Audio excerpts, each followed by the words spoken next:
The music at the grand birthday party stopped. It didn't fade away, it stopped dead, as if the DJ had suddenly seen a ghost. In the sprawling garden of the Balogun mansion in Lagos, hundreds of guests in expensive lace and sharp suits went silent. The only sound was the gentle splash of the swimming pool fountain. Everyone's eyes were fixed on the center of the polished dance floor.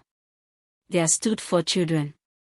On one side were Taiwo and Kenny, the children of Mr. Town Balogun, the billionaire oil magnate. They were dressed in matching gold-embroidered outfits that probably cost more than a car. On the other side, looking terrified, were Kelechi and Kamsi. They wore faded jeans and t-shirts that had been washed too many times. They were the children of Adanna, the quiet cleaning maid who usually stayed hidden in the kitchen. The gas that tore through the crowd started as a whisper and ended as a shout. Mrs. Folek Balogun dropped her glass of iced tea, and it shattered on the expensive tiles. It wasn't just that the 4 children looked a little bit alike. No. Standing there under the bright party lights, they looked like mirrors of each other. Taiwo had the exact same dimple on his left cheek as Kelechi. Kenny had the exact same almond-shaped eyes as Kamsi. Their height, their skin color, even the way they stood with their hands clasped behind their backs, it was identical. If you swapped their clothes, not even their own mothers would have known who was who. Mr. Balogun stepped forward, his face pale. He looked at the maid's children, then at his own, his mouth opening and closing like a fish. Adanna, the poor maid, rushed forward from the serving area, her heart pounding so hard she thought it might burst through her chest. She tried to pull her children away, to hide them, but it was too late. The truth was out in the open, bright and undeniable. How could a billionaire's children and a poor maid's children look like perfect copies of each other? The question hung heavy in the humid air, a mystery that demanded an answer right then and there. But to understand this impossible moment, we must go back to where it all started, months before the music stopped. Adanna lived in a small, crowded part of the city called Soralia. Her house was what people called a face me I face you, a long building where many families lived in single rooms, sharing a kitchen and bathroom at the end of the hall. It was noisy and hot, but it was filled with the warmth of neighbors who looked out for each other. Adanna's husband had passed away when the twins, Kelechi and Kamsi, were just babies. Since then, Adanna worked very hard. She woke up at 4 a.m. every morning to catch 2 different buses to get to the rich side of town, specifically to the gleaming white mansion of the Balogun family. The Balogun mansion was like a different planet. It was so quiet you could hear a pin drop on the marble floors. The air conditioning was always humming, making the house feel cool like the inside of a refrigerator, even when the Nigerian sun was blazing outside. Adanna's job was to make sure the mansion shone. She polished wood, scrubbed floors until she could see her face in them, and dusted statues that looked very expensive. She rarely saw Mr. Balogun, who was always traveling in private jets. She saw Mrs. Folek more often, a beautiful woman who was always busy planning charity events or shopping, and who rarely looked Adanna in the eye when giving orders. And then there were the Balogun twins, Taiwo and Kenny. They were good children, but very lonely. They had rooms full of toys, electric cars, video games, giant robot dinosaurs, but they mostly played with their iPads. Sometimes, when Adanna was cleaning their playroom, she would feel a pinch in her heart. She thought of her own twins, Kelechi and Kamsi, back in their single room. Their toys were old sock puppets Adanna made and a deflated soccer ball they found on the street. Yet, her children's laughter was louder than anything she ever heard in this big, echoey mansion. Adanna made sure never to talk about her children at work. She was afraid Mrs. Folek would think she was asking for favors. She kept her 2 worlds completely separate. The rich world of quiet marble, and the poor world of noisy love. Until the day of the great Balogun birthday bash. It was Taiwo and Kenny's 9th birthday. The party was going to be massive. There were going to be acrobats, a magician, 3 bouncy castles, and enough food to feed a whole village. Adanna was ordered to come in early to help set up. But that morning, disaster struck in Suralia. The neighbor who usually watched Kelechi and Kamsi, Mama Bose, woke up with a terrible fever. She couldn't move from her bed. Adanna panicked. She couldn't call in sick. Mrs. Folake would fire her instantly on such a big day. She had no family nearby. She looked at her twins, eating their breakfast of plain bread. They looked back at her with trusting eyes. She made a dangerous decision. "Listen to me very carefully," she told them, her voice shaking. "You are coming with me to work today. But you must be invisible. You will sit in the small staff room behind the kitchen. You must not make a sound. You must not come out, no matter what you hear. Do you promise?" "We promise, Mama," they said together. She packed them into the bus, holding them tight. When they got to the mansion, she snuck them in through the back gate and hid them in the small break room, giving them some biscuits and old coloring books. The party began. It was louder and grander than anything Adanna had ever seen. Children screamed with joy on the bouncy castles. Music blasted from huge speakers. Adanna was running back and forth with trays of small chops and fancy drinks, sweating in her uniform. She kept checking the back room every hour. Kelechi and Kamsi were good. They sat quietly, though they looked bored and a little scared of the noise outside. By late afternoon, the party was at its peak. The magician was finishing his show. Adanna was busy clearing plates near the pool when she felt a strange shiver down her spine. A mother's instinct. She looked toward the house. The back door, leading to the kitchen area, was slightly open. Her heart stopped. She dropped the tray she was holding. She didn't care about the noise it made. She ran toward the garden. Boredom and the sweet smell of popcorn had been too much for Kelechi and Kamsi. They had cracked the door open just to peek. Then they saw the magician pull a rabbit from a hat, and they couldn't help themselves. They had crept out, step by step, drawn by the magic. At the same time, Taiwo and Kenny had gotten bored of the magician. They wandered away from the crowd, heading toward the chocolate fountain near the edge of the dance floor. Adanna ran, pushing past guests in expensive cologne, trying to reach her children before anyone noticed them. She was too late. The four children met exactly in the middle of the dance floor. They stopped. They looked at each other. It was like looking into a strange mirror. A spotlight swung around and hit them. The music died. And the heavy silence fell over the party, broken only by Mrs. Balogun's glass smashing on the floor. Adanna froze at the edge of the crowd, her hands covering her mouth, watching her deeper secret, and a truth she didn't even fully understand yet, exposed to the world. The silence in the garden did not last long. Soon, it was replaced by a buzz of confused whispers that sounded like 1,000 bees. Guests were pointing, shaking their heads, and snapping pictures with their phones until Mr. Balogun raised his hand. Music off. Party over, his voice boomed. It wasn't an angry shout, but the kind of deep, serious voice that made everyone stop moving. "Security, please guide our guests to the gate. Thank you all for coming. We have a family matter to discuss." He didn't look at the guest. He only looked at the four children standing on the dance floor. "Adanna," he said, his voice surprisingly calm. "Bring them. Come inside. Now." Adanna's legs felt like heavy bags of rice. She was shaking so much she could barely walk.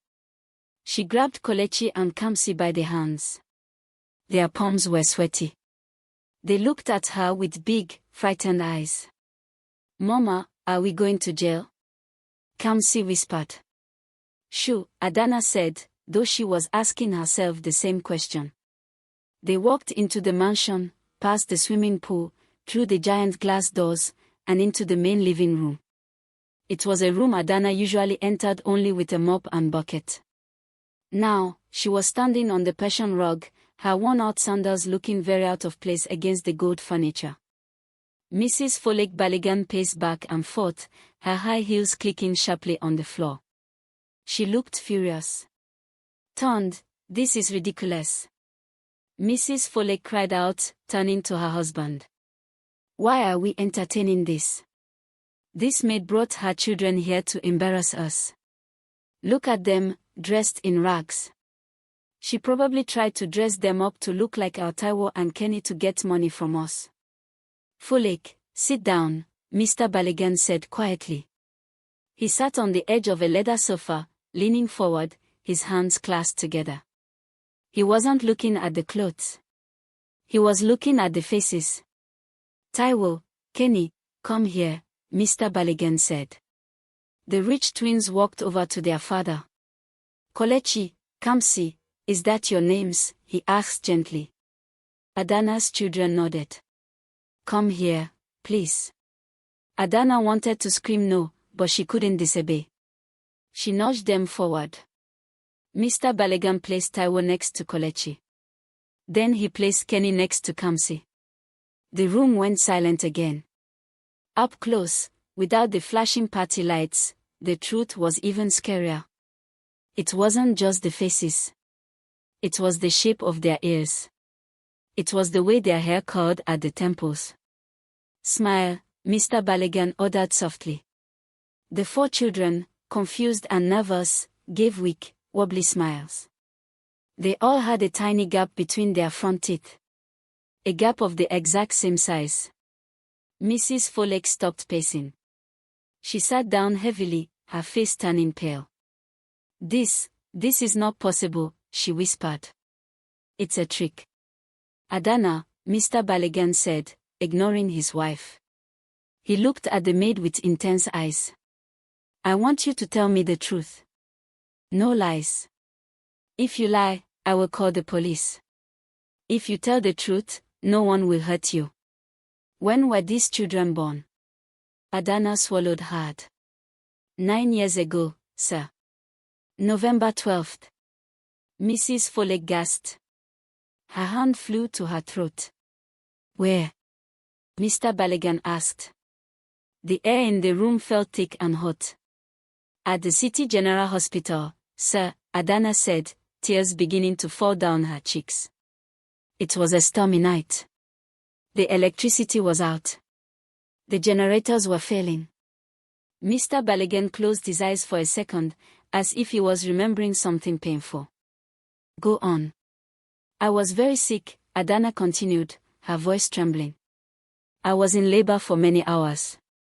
The doctors, they said it was a complicated birth. When I finally woke up, the nurse came to me. She told me I had given birth to 4 babies. Quadruplets." 4. Mrs. Folek whispered, her eyes wide. "Yes, madam." 4, Adanna sobbed. "But the nurse, she looked very sad. She told me that because the hospital had no power, 2 of the babies did not survive. She said they were too weak. She only gave me Kelechi and Kamsi. I never saw the other 2. I didn't have money for a proper burial, so the hospital said they would handle it. I mourned them every day for 9 years." Adanna fell to her knees, weeping. Kelechi and Kamsi hugged her, crying too, even though they didn't fully understand. The room was quiet, except for Adanna's soft crying. Mr. Balogun stood up slowly. He walked over to a safe hidden behind a painting on the wall. His fingers punched in a code. Beep. Beep. Beep. He pulled out a thick file folder and opened it. His hands were shaking just a little bit. "Folek," he said to his wife. "Do you remember the night we got Taiwo and Kenny?" Mrs. Folek nodded slowly. "Yes. We had been trying for a baby for 10 years. We went to that private clinic in Victoria Island. Dr. Bello told us he had found 2 miracles. Babies whose mother had died in childbirth at a rural clinic. He said they needed a home immediately. Look at the date on this adoption certificate," Mr. Balogun said, holding the paper out. Mrs. Folek looked. "November 12th, she read. And look at the transfer note from the doctor, Mr. Balogun added, pointing to a small, stamped line at the bottom. Transferred from City General Hospital due to incubator failure. Mr. Balogun dropped the paper on the table. It landed with a soft thud that sounded like a hammer hitting a judge's table. They weren't orphans, Mr. Balogun said, his voice cracking. And their mother didn't die. He turned to look at Adanna, who was still kneeling on the floor, hugging her children. He looked at Taiwo and Kenny, who were staring at Adanna with a strange curiosity. Dr. Bello lied to us, Mr. Balogun said, anger starting to boil in his tone. He told us the mother was dead so he could charge us millions of naira for adoption fees. And he told you, he pointed at Adanna, that your babies died, so he could steal them. No. Mrs. Folek screamed. She jumped up and ran to Taiwo and Kenny, grabbing them tight. No. These are my children. I raised them. I fed them. You cannot say they are not mine. They are your children by love, Folek, Mr. Balogun said sadly. But look at them. Look at that woman. Mrs. Folek looked at Adanna. Then she looked at the 4 children. The resemblance was undeniable. It was nature shouting the truth that money had tried to hide. My babies. Adanna whispered, looking up. She looked at the boys in the gold clothes. She looked at Taiwo's dimple, the same one her father had. She looked at Kenny's eyes, the same eyes her late husband had. She didn't run to them. She didn't try to grab them. She just reached her hand out, her fingers trembling in the air. Taiwo, the braver of the rich twins, took a step forward. He looked at his expensive sneakers, then at Adanna's bare feet. He walked closer until he was standing right in front of her. You have the same scar on your arm as me, Taiwo said, pointing to a small, jagged mark on Adanna's elbow. Yes, Adanna whispered. I got it cooking when I was young. I have it too, Taiwo said, rolling up his gold sleeve. There, on his elbow, was a birthmark shaped exactly like his mother's scar. Mrs. Folek began to weep loudly, a sound of heartbreak. Mr. Balogun looked like a statue, his face hard with a mix of fury at the doctor and sorrow for the situation. But before anyone could say another word, the heavy oak doors of the living room swung open with a loud bang. Everyone jumped. Standing in the doorway was a man in a dusty suit. It was Dr. Bello, the family doctor who had arranged the adoption all those years ago. He had been a guest at the party, and he had been trying to sneak out when the security locked the gates. Mr. Balogun's eyes turned dark. Dr. Bello, he growled. Just the man we need to see. The doctor looked at the 4 identical children standing together, and his face went grey. He dropped his car keys. I can explain, the doctor stammered, backing away. Don't let him leave. Mr. Balogun shouted to the guards outside. But as the guards grabbed the doctor, Adanna stood up. She wiped her tears. She looked different now. She wasn't just a maid anymore. She was a mother who had found what was stolen. Wait, Adanna said, her voice clear and strong for the first time ever. Before you take him, I have one question. She looked at the doctor, then at Mr. Balogun, and finally at Mrs. Folek. If these are my 4 children, Adanna said, looking at the billionaire couple, then who is going to take them home tonight? The question hung in the air, heavier than any silence before. 2 mothers. 1 father. 4 children. And a truth that could tear the whole house apart.